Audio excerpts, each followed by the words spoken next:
দেখুন, আপনারা খুব ভালো করে জানেন, সারা ভারতবর্ষ জানে, দুর্গাপুজোর সময় পশ্চিমবঙ্গে প্রবল বৃষ্টির সম্ভাবনা অল ইন্ডিয়া ওয়েদার রিপোর্ট দিয়েছিল এবং তারপরে 2 তারিখের পরে 2 তারিখ থেকে 5 তারিখে উত্তরবঙ্গে প্রবল বৃষ্টিপাত হবে।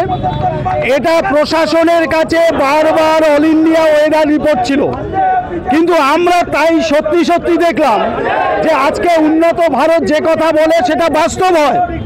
উত্তরবঙ্গে গত 5 তারিখে যেভাবে প্রবল বৃষ্টিপাত হলো এবং তাতে একাধিক পুল ভেসে গেছে, দার্জিলিংয়ের মিরিক, কালিম্পং পুরো সম্পূর্ণ বাংলা থেকে বিচ্ছিন্ন হয়ে গেছে, সর্বোপরি প্রায় 40 জন লোক মারা গেছে এবং এটা 5 তারিখে সকালেই মুখ্যমন্ত্রীর কাছে, প্রশাসনের কাছে, সংবাদ মাধ্যমের কাছে রিলিজ হয়েছে।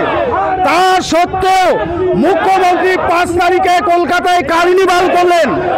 আর পশ্চিমবঙ্গের ইতিহাসে নয়, গণতন্ত্রের ইতিহাসে নয়, ভারতবর্ষের ইতিহাসে নয়, বাংলায় যে দশমী পালন হয় আমরা জানি, গঙ্গায় মায়ের বিসর্জন হয়, তারপরে কোলাকুলি হয়, মিষ্টি মুখ হয়, কিন্তু এই যে পশ্চিমী কালচার, এই যে আরবিয়ান কালচার, অর্থাৎ কলকাতায় কার্নিভাল করলো আর উত্তরবঙ্গে এতগুলো লোক মারা গেল, আর তাদের পাশে যখন বিজেপির সাংসদ, এমএলএ, সাধারণ কর্মীরা উপস্থিত হলো, তখন মুখ্যমন্ত্রীর ইশারায় সেখানে বিশেষ কমিউনিটির মানুষ তাদের উপর আক্রমণ করলো, তারা রক্তাক্ত হলো, তাদের জীবন সংশয়ের ব্যাপার ছিল, তারা হসপিটালাইজ হলো।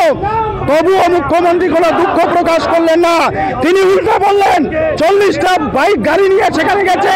অর্থাৎ এই যে প্রশাসনের তরফ থেকে বিজেপিকে নয়, সার্বভৌমত্বকে ধ্বংস করার যে প্রয়াস চলছে, তারই প্রতিবাদে আজকের এই অবরোধ।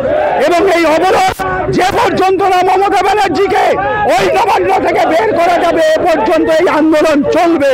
বিজেপির রক্ত, ভারতবাসীর রক্ত ভারতের স্বার্থে কাজ করবে। কোনো জেহাদি, কোনো পশ্চিমী মিডিয়া, কোনো পশ্চিমী কালচারের সাথে আপোষ করবে না।